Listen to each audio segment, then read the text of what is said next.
తెలంగాణలో రేవంత్ రెడ్డి పరిపాలన విధానం మీకు ఎట్లా అనిపిస్తుంది అంకు? బాగానే ఉంది. అంటే ఏ విధంగా మంచిగా ఉందంటారు? అంటే ఇక్కడ చేసేటి బాగానే చేస్తుండే. ఏం పథకాలు మంచిగా చేసిండు అంటారు ఇప్పుడు వరకు?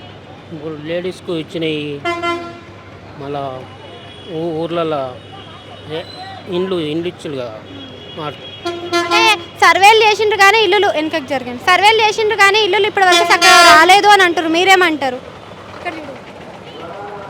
సర్వేలు చేసిండ్రు కానీ ఇప్పటి వరకు చక్కగా ఇల్లులే రాలేదు అని అంటారు, మీరేమంటారు? అంటే వచ్చిన వాళ్ళకి వచ్చినాయి, రాని వాళ్ళకి రాలేదు. మళ్ళీ అందరికీ రావాలనే కదా పథకాలు పెట్టేటి, మరి పథకాలు అందరికీ అన్నీ అందలేవు అంటారు, మీరేమంటారు? రాలేదు చాలా మందికి. మరి మంచిగా ఉందంటారు కదా పరిపాలన.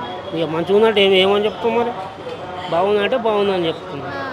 మీకు ఫ్రీ కరెంట్ కానీ ఉచిత బియ్యం కానీ ఇవన్నీ వచ్చినాయా మళ్ళీ? మాకు ఫ్రీ కరెంట్ ఏం రాలే, బియ్యం అయితే వస్తున్నాయి. బియ్యం మంచిగా ఉన్నాయా మళ్ళీ? మంచిగా ఉంది, సన్న బియ్యం.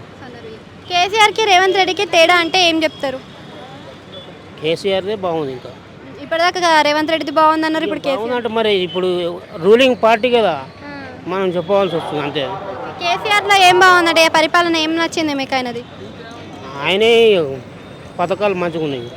ఈయన మంచిగా లేవు, ఈయన మంచిగా మంచిగానే ఉన్నాయి కానీ ఈయన పరిపాలించేది వేరే, ఆయన చేసింది వేరే. అంటే ఫ్రీ బస్ ఇస్తుంది కదా, ఫ్రీ బస్ మంచిగా ఉందా, ఉంచాలన్నా తీసేయాలంటారు? ఫ్రీ బస్ అంటే ఇప్పుడు పబ్లిక్కే సీట్లు దొరుకుతలేవు చక్కగా, అవి టికెట్లు పెడితేనే బాగుండు.